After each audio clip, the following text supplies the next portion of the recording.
I'm Steve Lassick. I'm just kind of working the booth here, and I'm here to introduce our keynote address, Bob West. Bob is the CEO and founder of Echelon One. It's a consulting firm that specializes in strategic thinking, in security, and a lot of work right now in the cloud. He'll be talking today on the characteristics of a highly effective information security executive. He's given this talk before. I've seen it. It's actually very well done. Bob's a very good guy. A lot of the history in the security industry. He used to be the CISO of Fifth Third and Bank One, if I remember correctly. So he's a geek too.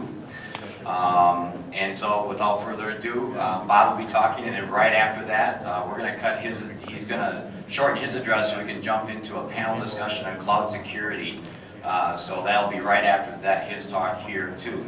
So without further ado, Bob West. Thanks, Steve. Yeah, there was a point where I was actually technical, and I think 99 was the last time. I remember I had this TCP/IP class, and I could actually distinguish in between TCP/IP and Ethernet headers. But that's been way too long, so I just do this thing. And as a preface, this is probably the anti-GrrCON presentation in terms of themes. So appreciate you having me. And what I'm going to talk about is the general issues that security leadership faces as an aggregate. And mileage may vary depending on who the leader is, but it's a very broad area. And one of the big things that security executives get asked is, how do you know if you're effective? How do you know you're doing a good job? So we'll go into that. And then go into the recipe for executing a good security program and keys of long-term success. And hopefully there'll be 5 or 10 minutes towards the end for you to ask some questions. So generally speaking, one of the issues, if you look at the position of a chief security officer or chief information security officer, is where do they report? And at a very basic level, one of the things I continue to have a conversation about is, should security report within technology? And the simple answer is it shouldn't. It's very common, but it shouldn't be reporting there. Technology has a mission to deliver applications. Security and risk have a mission to keep the environment safe, right? And so if you're reporting through a CIO, availability always trumps security.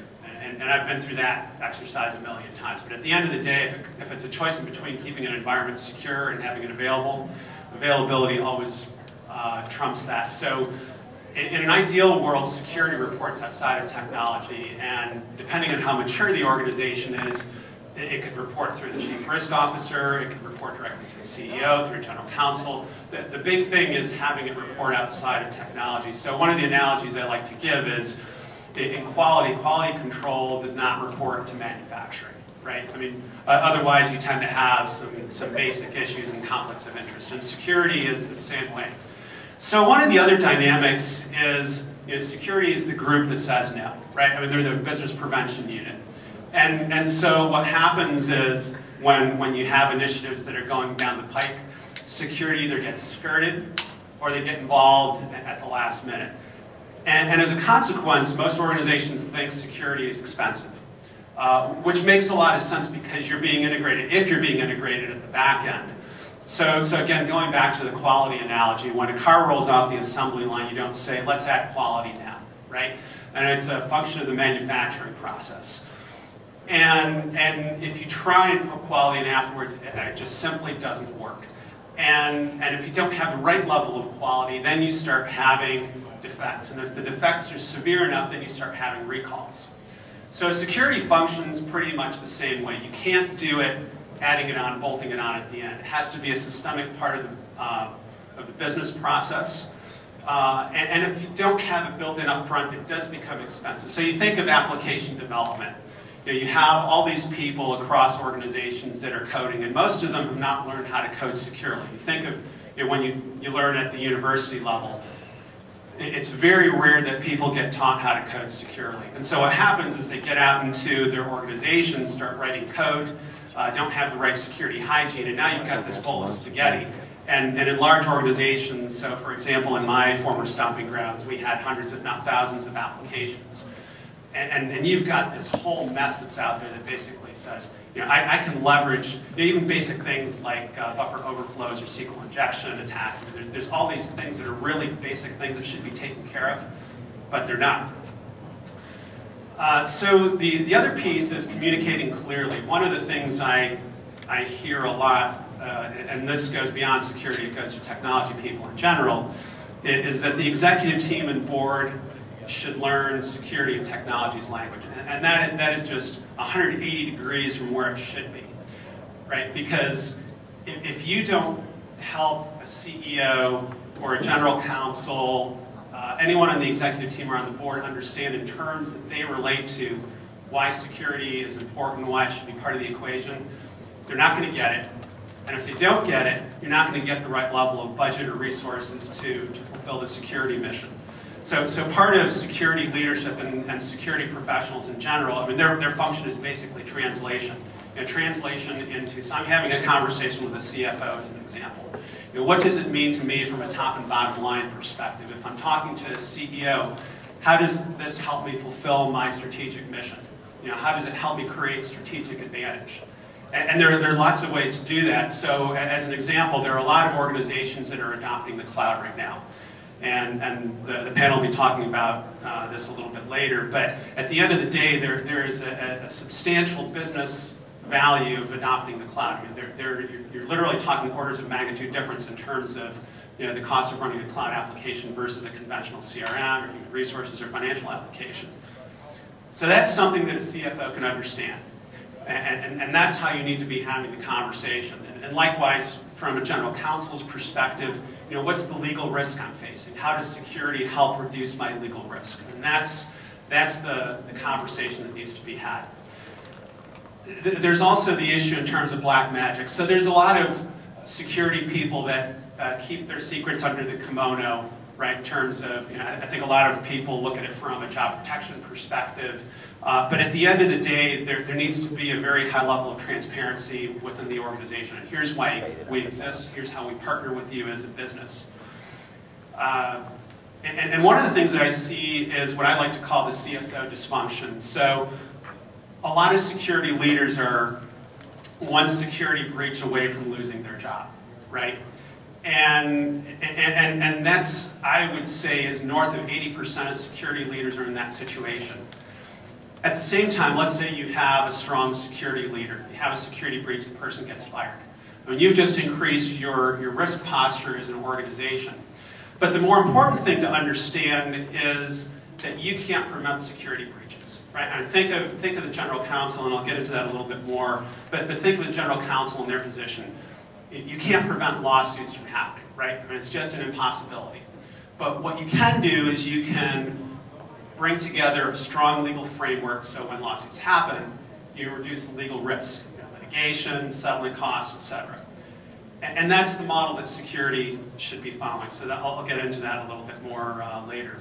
A lot of people also have a tactical focus. I'd say north of 2/3 of the organizations that I see just don't have a fundamental strategic plan. So where are we now?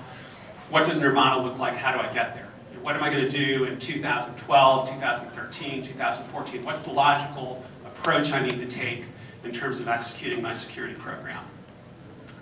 So if you start taking a look at these different issues up here, all of this translates into lack of visibility. If I'm not reporting in the right place organizationally, if I'm not communicating clearly, if I'm perceived as the business prevention unit, if I am following the black magic mentality, I'm not going to get in front of the executive team. I'm not going to get in front of the board. And unless I'm in front of them on a regular basis, things are just not going to happen. The final thing is that I see a lot that there are some very strong technologists that they perform exceptionally well, and as a reward, they get put into a management or executive role. And all technologists are not good CSOs. Think of it in accounting. All accountants don't necessarily make good CFOs. There are leadership traits that go along with that. And part of that is really being honest with yourself and not only saying, what do I want to be when I grow up, right? But the second thing is, do I have the capacity to be a good executive? And a lot of people don't see that. I mean, in one of my past experiences, there was a gentleman, one of my colleagues, and his mission was to be a CIO. A great guy, very good technical guy. He did not have the chops to be a CIO, and there was just black and white. But he did not internalize it, didn't understand it, and so I mean, he had some significant issues. So part of it is, as an organization, you want to say, you know, does this technologist really have the capacity to be a good executive? So going back to, you know, how do I know if I'm being effective? So one of the basic things that security and risk professionals need to communicate is what's the business value that security brings to the table. And if you look at things from a corporate priority perspective, one of the basic things that organizations value is the image of their brand and their reputation. And that's one of the things that security can really enhance, right? If I have the right controls in place, if I'm doing commercially reasonable things to protect an environment, that's going to allow me to protect the organization's brand and image. So one of the things that I don't think most executives understand is, as a corporation, I'm running on technology, right? And if I take that technology away, you know, whether I'm a manufacturing company or a financial services company, I'm going to stop functioning. I mean, that's the reality. And yet we have this technology that has pervasive security issues across the board. And so you have a lot of issues that go along with that, right? I mean, so you have nation states like China that are systemically stealing intellectual property. Well, what does that mean to me as a corporation in the long term? You know, what does it mean to me if my competitors have my intellectual property or my customer list, right? I mean, that really threatens me from just from a company viability perspective. And those are things that need to be exceptionally clear to the organization, is we can partner with you and create a resilient business environment.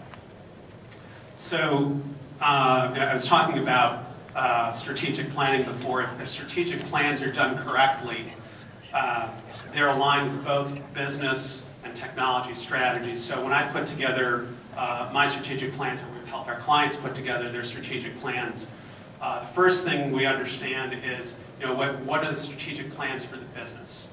And if most organizations have discipline, they're going to say, well, here are top 3, top 5 priorities for the year.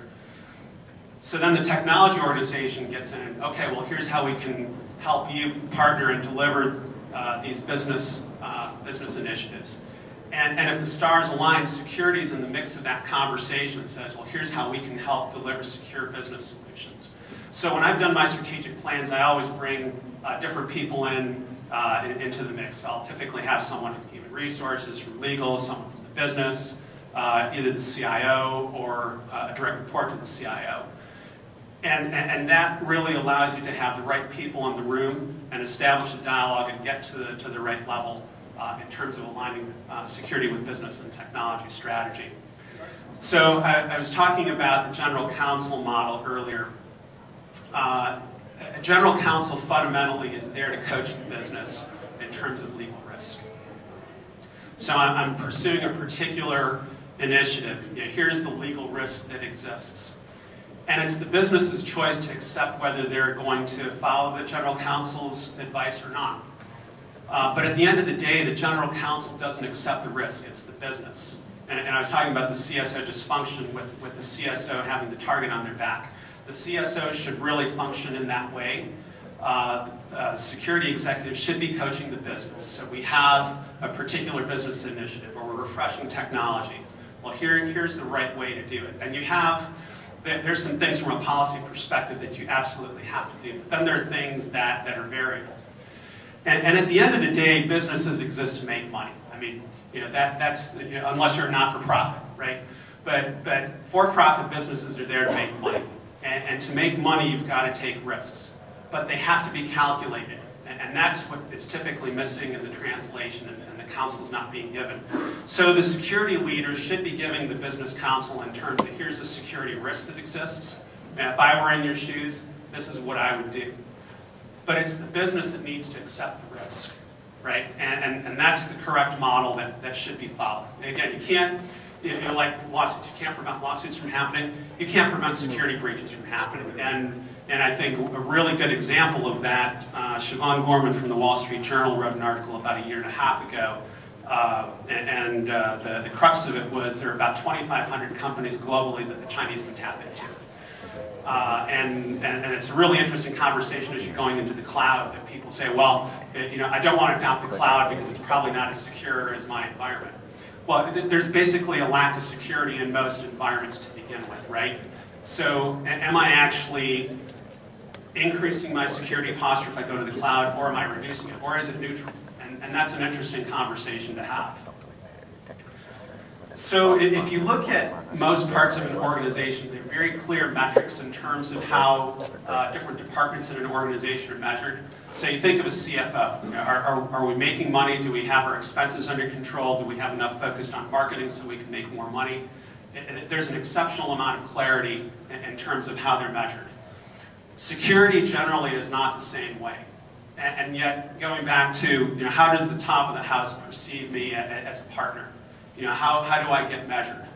And there isn't a lot of clarity around there.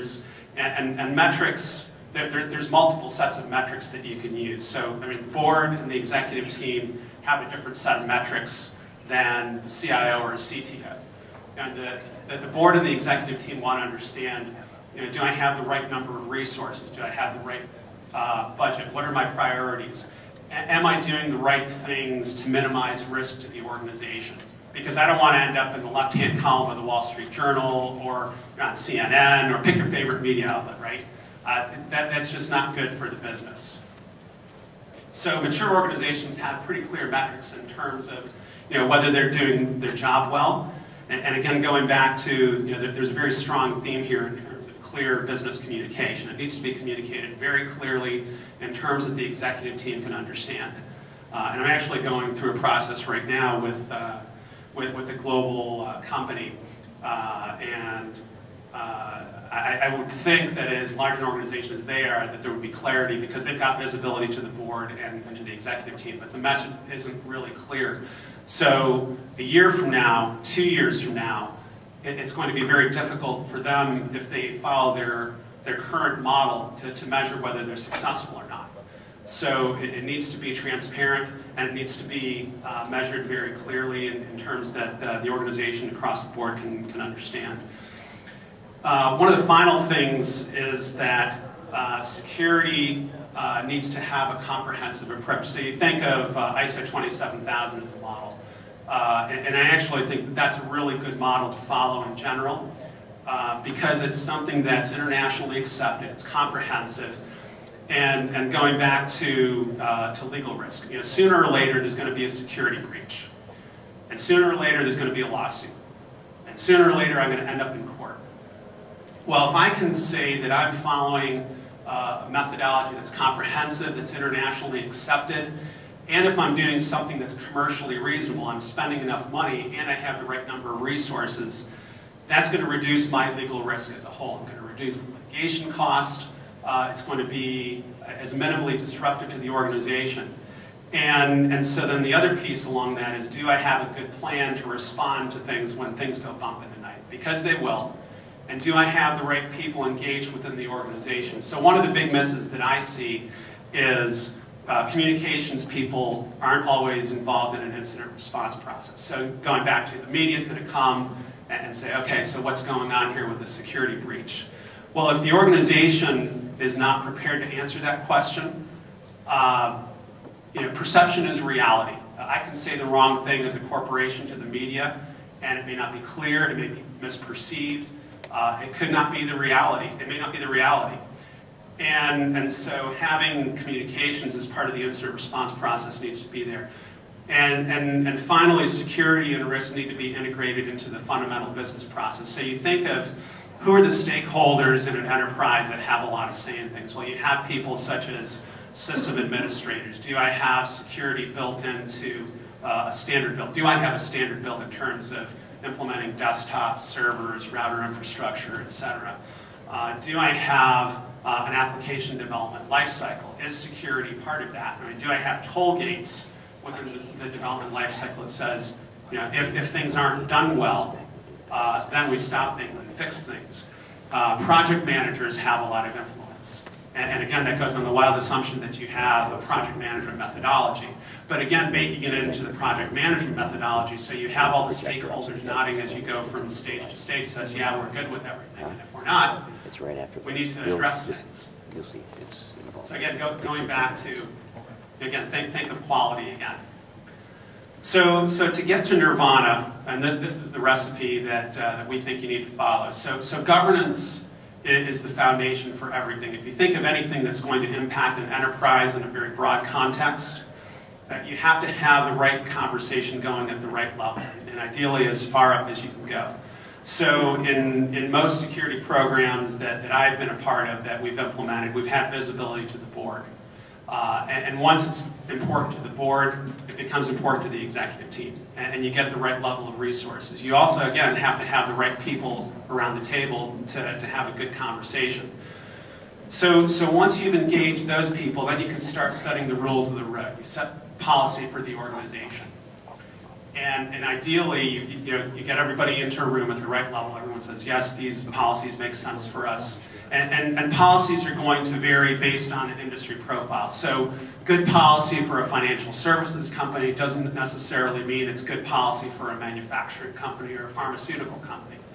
Or the fact that things are good in an intelligence community in the federal government doesn't necessarily translate otherwise. So you set policy that makes sense for the organization.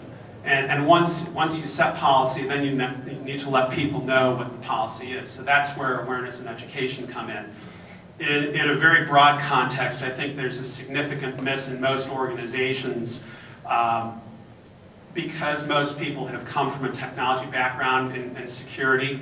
Their instinctive reaction is, okay, what tool do I need to buy to solve this problem?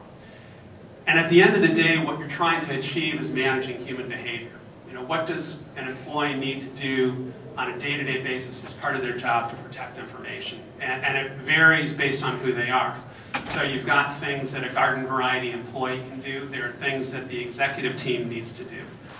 There are things that technology people need to do. So there's multiple messages that need to be communicated early and often. The other thing that I see is that people may get a sprinkling of awareness and education as they go through new employee orientation. So if you think in most large companies, I probably go through a couple of days of pretty intense information overload in that period, and I probably get 10 to 15 minutes, if I'm lucky, in terms of security awareness. And boom, that's where it stops. So you think of, do I remember that a month from now, much less from a year from now? Probably not. And then you have to look at an organization as a whole. A typical organization has about 20% turnover on an annual basis. And then there are parts of organizations, like in financial services, you think of tellers and call center employees in general, typically have somewhere between 50 to 100% turnover on an annualized basis. So if I hit them in new employee orientation a year from now, I'm going to have at least 1 out of 2, if not everybody, that's new. And so now I've got a workforce that doesn't understand what they need to be doing to protect information. So the message is that it's got to be early and often, it's got to be in small chunks, it has to be in language they can understand. I had this conversation going on with one of my bosses, and he loved to use flowery language like inculcate, promulgate, and things like that. And well, all those H's don't necessarily mean a whole lot to someone that has a high school education, right? So as well intentioned as they may be, you've got to communicate in clear, simple language. And managing human behavior at the end of the day is what you need to achieve. If people don't understand what they need to do as part of their day-to-day job, it's a significant miss.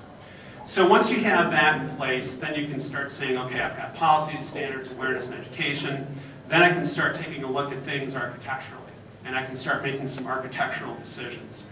So as an example, if I have a garden variety application, I have a lot of web applications. Nirvana says that I'm controlling authentication consistently across my application portfolio, so that's where things like web single sign-on come in.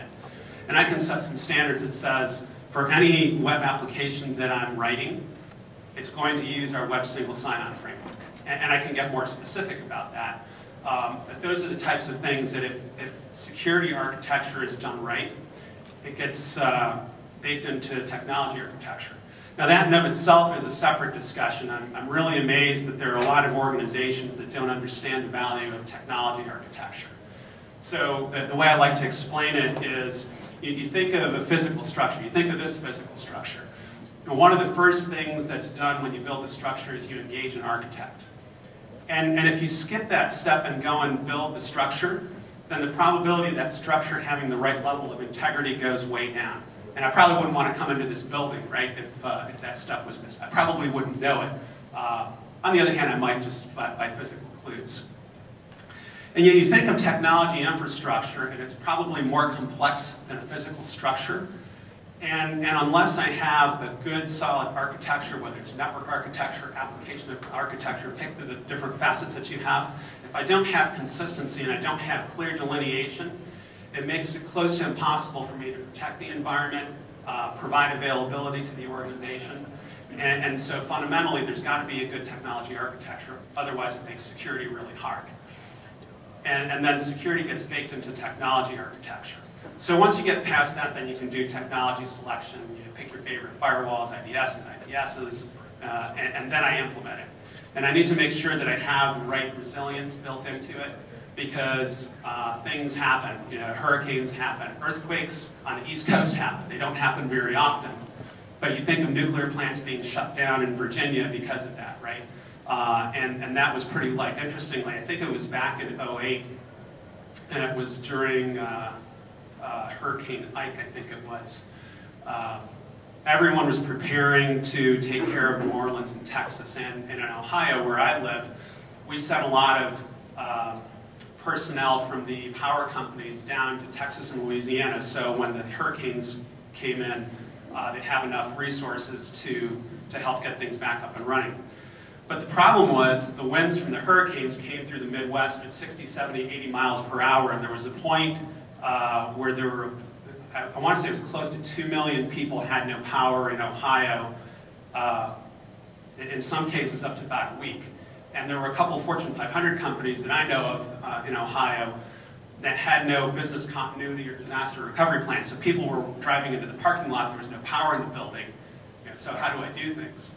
And the lesson learned is that, you know, things happen, there's power disruption. I was talking to a gentleman earlier where they had an electrician working in their data center and things went poof.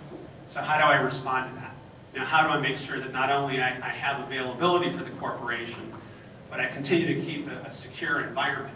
And that's one of the things that, as you're putting together disaster recovery plans, there's a lot of people that say, well, you know, we need to keep things simple in a disaster. We need to get rid of our IDs and passwords and share things. Well, no. I mean, that's the time when you're most vulnerable, right? And you've got to have consistent process. It has to be consistent with what you do on a day-to-day basis. And you have to have the right stakeholders involved.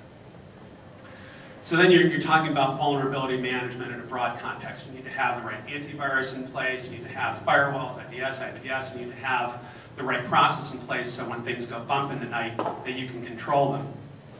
And just from a business perspective, so what does it cost you as a business if I have a disruption to my infrastructure? And that answer is going to vary wildly depending on who you are. But if I'm let's say I'm a trading floor, and I'm trading, you know, hundreds of thousands, if not millions of transactions in a very short period of time. And trading floors can lose millions, hundreds of millions, if not billions of dollars in a very short period of time. So a disaster recovery and business continuity plan for a trading floor is significantly different. And then you have to start taking a look at, so what applications do I have? So on the other end of the spectrum, I've got a payroll application. You know, how often do I pay my workforce? Well, it's probably, you know, once a week, twice a month, every 2 weeks, something like that. And my disaster recovery plan for a payroll application is going to be radically different than for a trading floor. So again, it's, you know, where am I in the organization? So then everything that I've done to implement security and risk, I need to go back and look at it regularly, because what I implemented a year ago, 2 years ago, may or may not necessarily be relevant. You know, I've got organizational changes, I may do an acquisition, I may do a divestiture, I may have just a fundamental change in technology. So going back to, you go back through the process. Do my policies make sense? Do my standards make sense? Et cetera, et cetera, et cetera. Did you have a question? No. So in terms of keys to long-term success, as an enterprise, you have to take a look at things from a global perspective. And one of the things that a lot of organizations do well is they look at enterprise risk from several facets. They're probably looking at credit risk, they're looking at geopolitical risk, they're looking at economic risk, but they're probably not looking at technology risk. And that's a typical miss in most organizations. So to be looking at things from a comprehensive perspective, you have to be looking at what is my total risk posture as an organization. One of the things that a lot of people don't understand at an executive level is one of the most important things is managing relationships, spending time with the executive team, spending time with the right stakeholders that have influence, and people that are managing that program office, application development lifecycle, et cetera. And making sure, again, if I haven't communicated enough, I'm going to communicate it one more time. Communicate, communicate, communicate in language that the stakeholder understands. Mileage may vary depending on the person that I'm speaking to. Again, going back to what are the business imperatives to an organization? What is important to me as a business? And how do I support the business in terms of rolling out strategic business initiatives? You need to measure performance. And one of the things that if you're doing things right in a security culture, one of the things that people really listen to is, what type of raise am I going to get? What's my bonus? And those are things that people really, really pay attention to. So if you can bake security into performance evaluations, and that's where human resources comes in. That's one of the things that they can do. They can also help enforce policies. So you think of pornography in the workplace. I mean, that's creating a hostile work environment. So having a conversation where security partners with the human resources organization say, if we've got a problem, what can security do? Well, they can help monitor a particular individual that has an issue, et cetera, et cetera, et cetera. There are multiple things that you can do in terms of partnering with the business. And managing those relationships and really setting expectations clearly in terms of here's how we work with you as a stakeholder is incredibly important. So again, going back to looking at things that go bump in the night. There are a lot of things that happen, I mean, even just from a geopolitical perspective. So think of the things that have happened this last year, right? You've got the Arab Spring. You have financial issues, not just in the United States, but in Europe. So right now, if you look at things economically, one of the things that's causing people a lot of pain is what's going to happen with Greece. Is Europe going to step in and help them out? Those things fundamentally impact organizations, it impacts their budgets. If people aren't clear about what's going to happen economically, they're going to be very conservative. You may not necessarily get the budget that you want. They may not hire people, and that's one of the basic issues that we're experiencing economically right now. That's a much longer conversation. But at the end of the day, those are things that you need to be attuned to. So as there are different things, what are nation-state issues, doing scenario planning, where do we do business? If I'm doing business in the Middle East, in Africa, in Eastern Europe, in China, what does it mean to me in terms of protecting the organization? There's a large company that I'm having an initial dialogue with, and they don't appreciate the issue that China has. Like it or not, it's a really big problem. And I've been giving this one presentation for about 6 years now. It's a quote from, I think it was Newsweek. And the basic instruction that Chinese companies get from the government is they need to do everything within their power to gain competitive advantage. And part of it is stealing intellectual property. It's what's going to gain me a global competitive advantage. So this company I'm referring to, they did an acquisition in China. And their perception is, well, I own this entity, therefore they're under my control. And no, they're not. I mean, you look at things from a Chinese culture perspective, the thing that Chinese value the most is supporting the state. I mean, that is number one. That's the culture they grew up in. So anything that helps further the state's interest is what people are indoctrinated in. That is innately what they will do.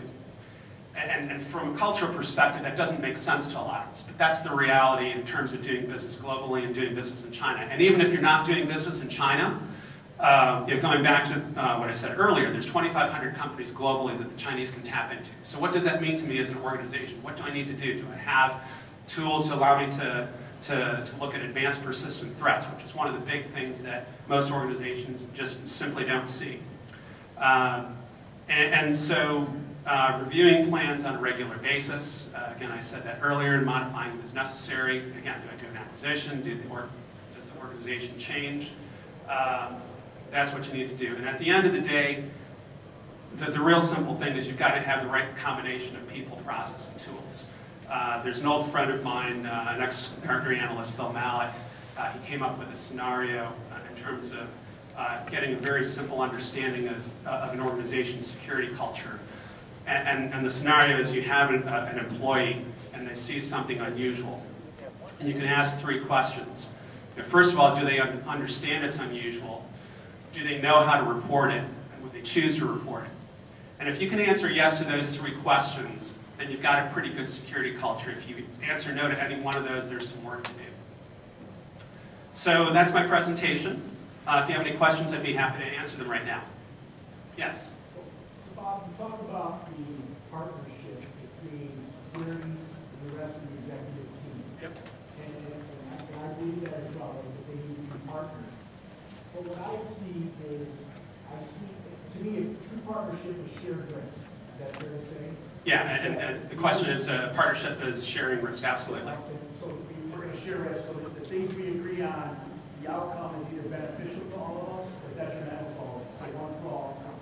The challenge I see there is a security officer has one breach and is fired. Yep. An executive team made up of finance and sales and marketing and CEO and all that has a bad quarter, spins it, is not fired. Yep. So they can make mistakes. Security officer can.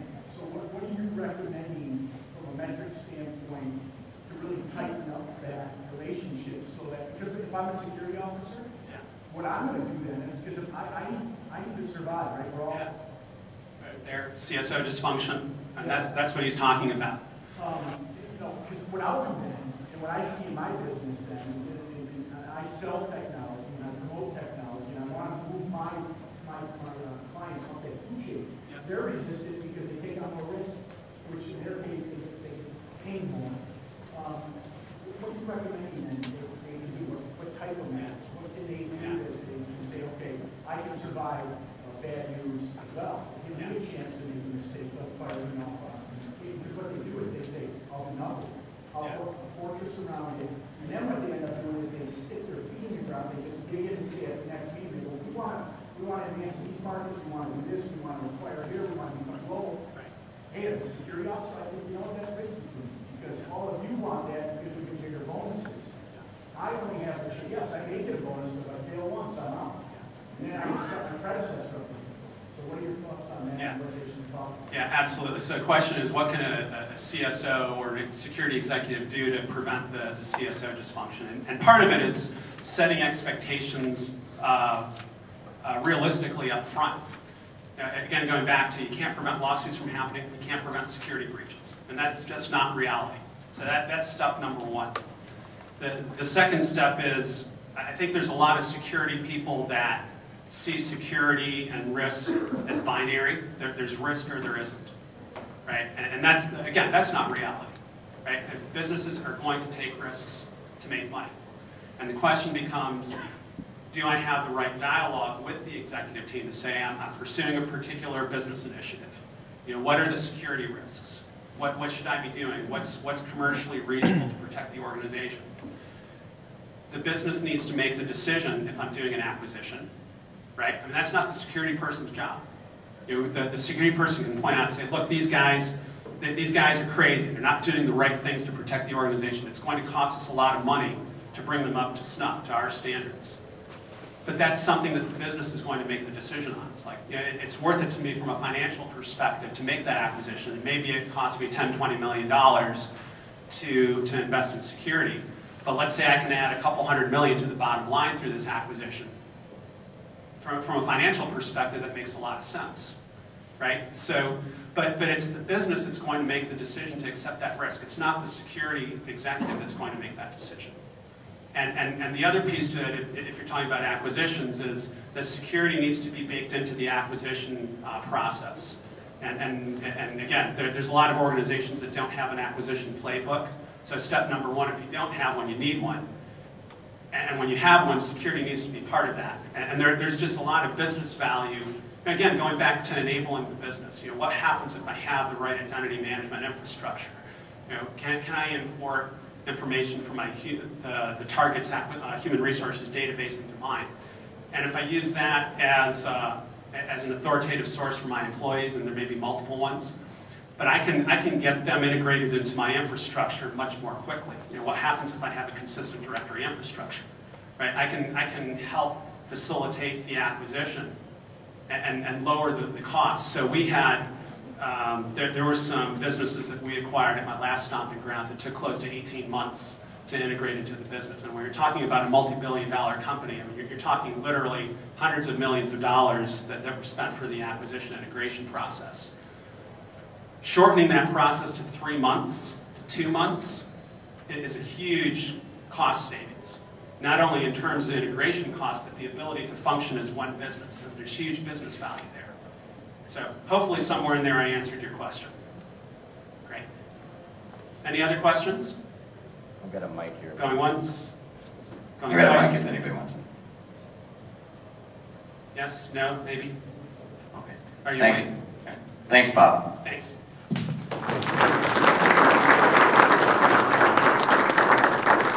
For you, if you want to just wait about 5 minutes, we're going to set up and then we'll start. We're going to do a cloud security panel discussion to answer your questions and also present the issues around the cloud. I always think of the Fantasy Island commercial of the plane, and everybody's going around going, the cloud, the cloud.